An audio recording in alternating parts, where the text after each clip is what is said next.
Hey everyone, Shawn Clement here, Wisdom in Golf, in our wonderful new location. We're finally here. Happy New Year, everybody.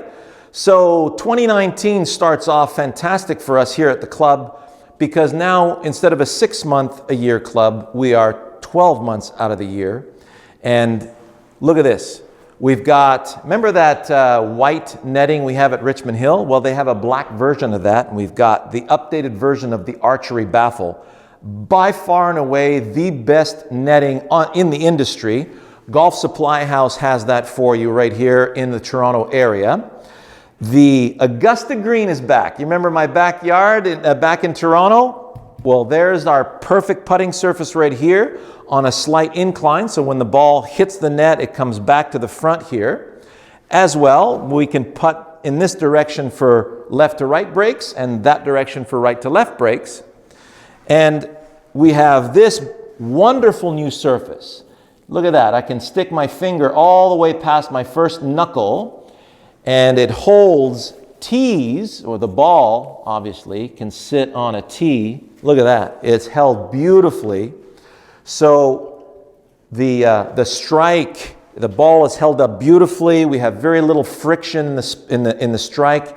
And because of the density of the pile, the feet stand very nicely on it and they don't wiggle too much. And it really simulates the surfaces that you'll find on the golf course. So, without further ado, what we're going to be talking about today is Jordan Spieth. And Jordan Spieth missing the cut this weekend at the Sony. The Golf Channel has been milking that story to no end.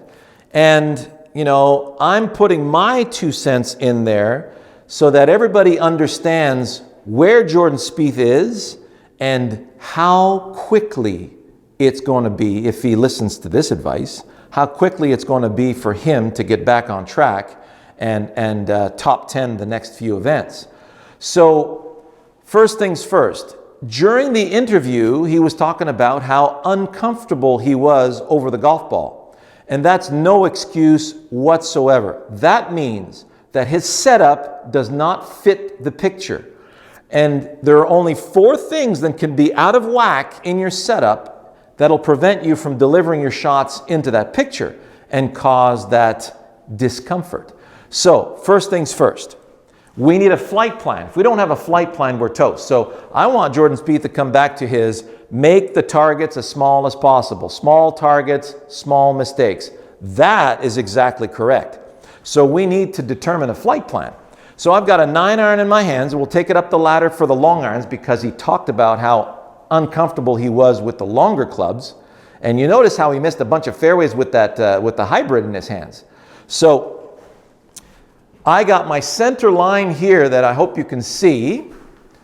And I've got another line across here forming a T. I'm going to start it just to the right of the T and draw it back to the T.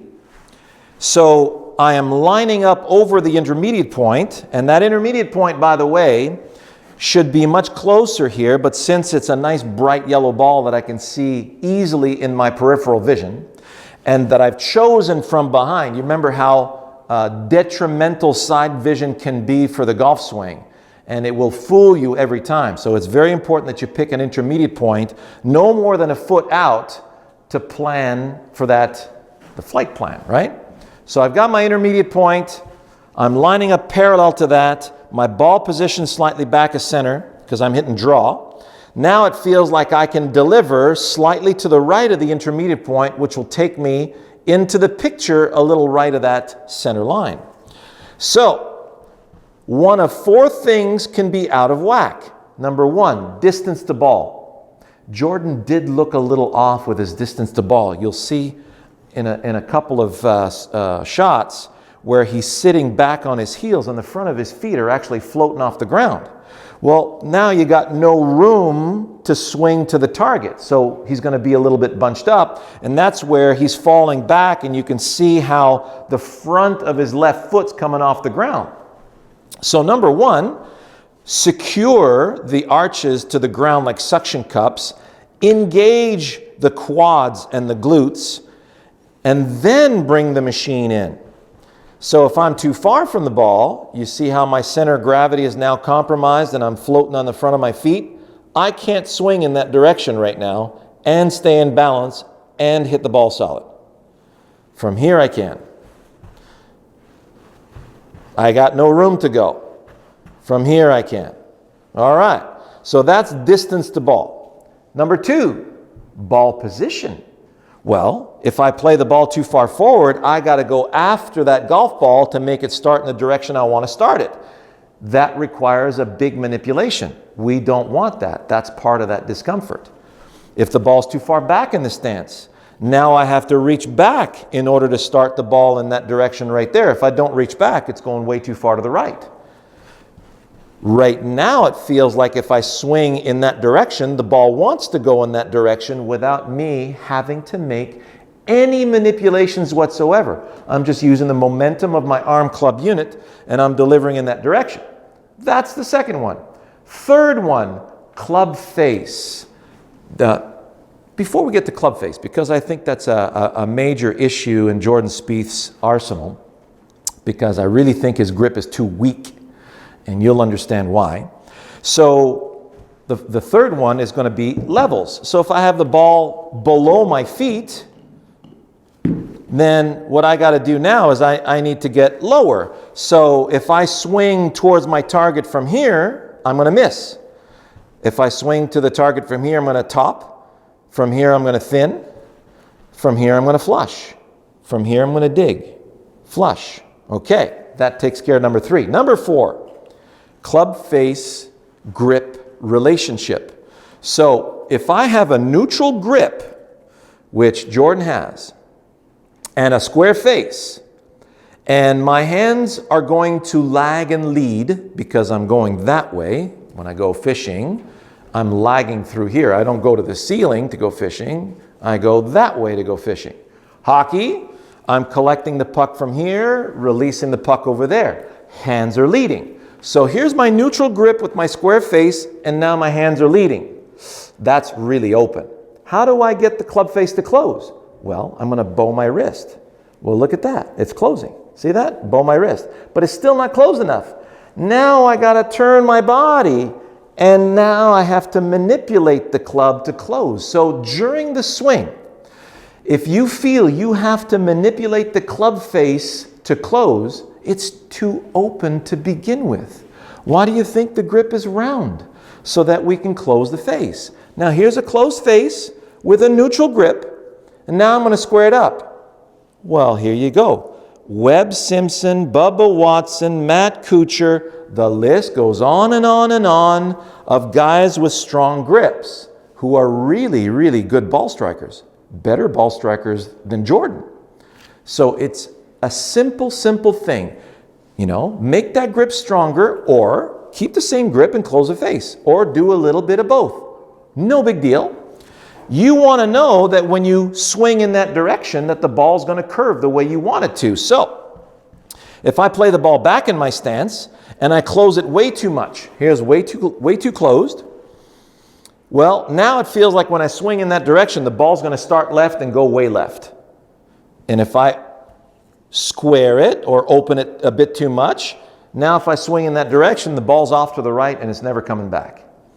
But like this, so you see, closed with neutral, or there's mine. So you see how that I got a strongish to strong grip? Well, now it feels like when I swing in that direction and I give it a nice whip in that direction, it feels like the ball's going to come back. So my distance to ball, my ball position, my club face, and my levels are all set. What's left? Well, what's it feel like when I swing in that direction? A good swing, sorry, I know you want me to swing here. A good swing feels whippy, slingy, swatty. So I have my grip club relationship. I got my sword. I'm giving it a nice swat.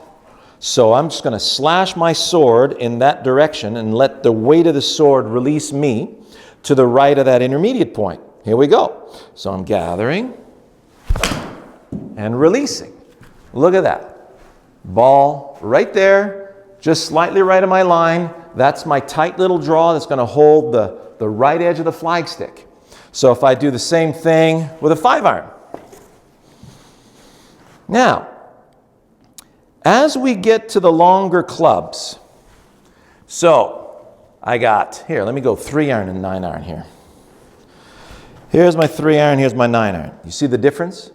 So for those of you not playing with single length irons, then the longer the club gets, the further away the arms and the hands have to be from the body. So if I have a ball and a string and I'm twirling that ball and a string and the string's just long enough to reach the ground, it's going to swing vertically. But if I have a string that's going to go out here, now it's got to swing diagonally. So the more diagonally it swings, the more it pulls my arms and hands away from my body. So I have to pre-deploy at address. So now I pre-deploy, I see where gravity wants to track my arm club unit. See that? It wants to pass here. Look where my hands and arms are in relation to my body. So now if I go back to the 9-iron,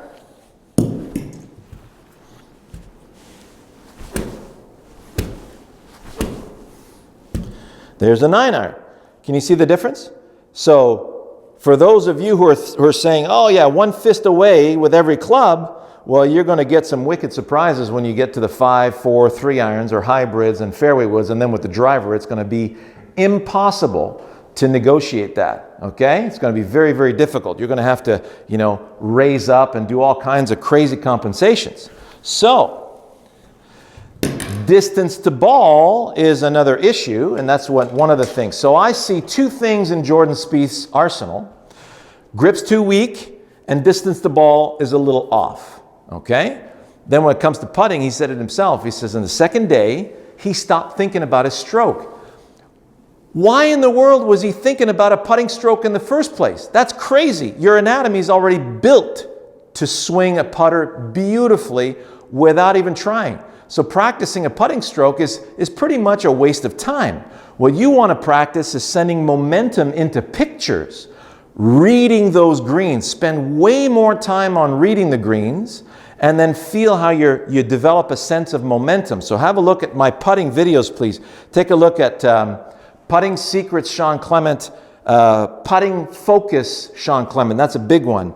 And Read Your Putts Right, Shawn Clement. Those 3 videos are going to take you a long way when it comes to putting. And it's so simplified. So one of the major things that he's done, especially with distance to ball, that he's improved, and you see Dustin Johnson do this, so you get this beautiful practice swing. See how my arm putter unit is riding the line? This is where gravity wants to put my arm putter unit. So I got to do this to come to the ball. Now it's hanging and it feels like it wants to ride on that arc. But if I do this, well, that's like saying, well, I'm going bowling. Here's my bowling practice swing down the left-hand side. And now I want to go to the center of the bowling alley. It's pretty ridiculous, right? You'll see that in a lot of my putting videos. So if your arm putter unit is in balance below the shoulders, momentum wants to go where you're lined up anyways. So why are you trying to place the putter? That's like sticking a big stick in your spokes, and it's sabotaging your putting stroke. It's sabotaging your touch. Do you see how much he ran one by? I mean, he ran it by like, 10, 12 feet. So if you have momentum and it's hanging from the shoulders, bring it in, and now all you got to do is let momentum roll the ball in the direction that it feels like it wants to go on. So, back to the 3-iron. I've got my intermediate point, build my posture, pre-deploy my arm club unit. That's where gravity wants to put me. There we go, slightly back of center. Yeah, 3-iron, slightly back of center for draw, no problem. I'm going to swing right edge of that intermediate point. So I gather and release in the direction I want to start the ball. There it is. So starts off to the right and draws back. So distance to ball is an important factor. If I go back to, one fist away, come on in. So you can see how congested this looks with a 3-iron. Gravity's going to pull me here. Now, how do I get back to the ball? Well, I can pull it left. And you see a lot of guys pull their long irons left. I can stand up. I can shank it, or I can stick it in the ground. It's a big, open can of worms there. It's actually an open can of whoop ass. So I got my distance to ball. I got my intermediate point. I'm going to use momentum to deliver to the right of that intermediate point. So I'm gathering, deliver in the direction I want that ball to start. And so the key now to that consistency, and I just put this up on my premium channel. I'm probably going to help you guys and put it on the regular channel eventually. It's the moment of truth before you strike your shot, just before you hit your shot. What's going through your mind? Are you trying to hit the ball hard, or are you trying to deliver an action in the direction that you want the ball to start? So let me give you two scenarios. Your premotor cortex, the part of the brain that gets your system ready, your central nervous system ready, pre-fires into the central nervous system to get it ready for a task. Well, what task are you getting it ready to do? Most of you are thinking, okay, line up, get ready to hit the ball. So imagine I'm going to go, I got 3-iron here. I got to hit the ball hard. So I'm going to hit the ball hard. Can you feel yourself tense up? You feel your ribs ready to split? Versus, I'm going to throw the club to the right of the intermediate point in the direction I want to start the ball with ease and velocity. So an effortless whip in that direction. So I'll take a practice swing. Yeah, I could whip the club like that all day. Bring it in. I've got my intermediate point. I'm already feeling that effortless whip to the right edge of that intermediate point. So now my central nervous system is ready to ease into it. Look at that. Man, that was just smoked. So that's why I can still hit 3-irons, 235, and feel like I can do it all day. That's 235 carry. Okay? So I hope you enjoyed this video. I hope that it gets to Jordan, because he's way closer than he thinks. Once his setup matches the picture, he'll be able to pull that trigger, because he knows what a good swing feels like. It's already built inside him. He's had that since he was this high. But if the setup doesn't fit the picture, because he's thinking about whatever technique he's trying to put in there, that is a major distraction and sabotage to his performance. Okay? So take that to heart. We'll see you next week.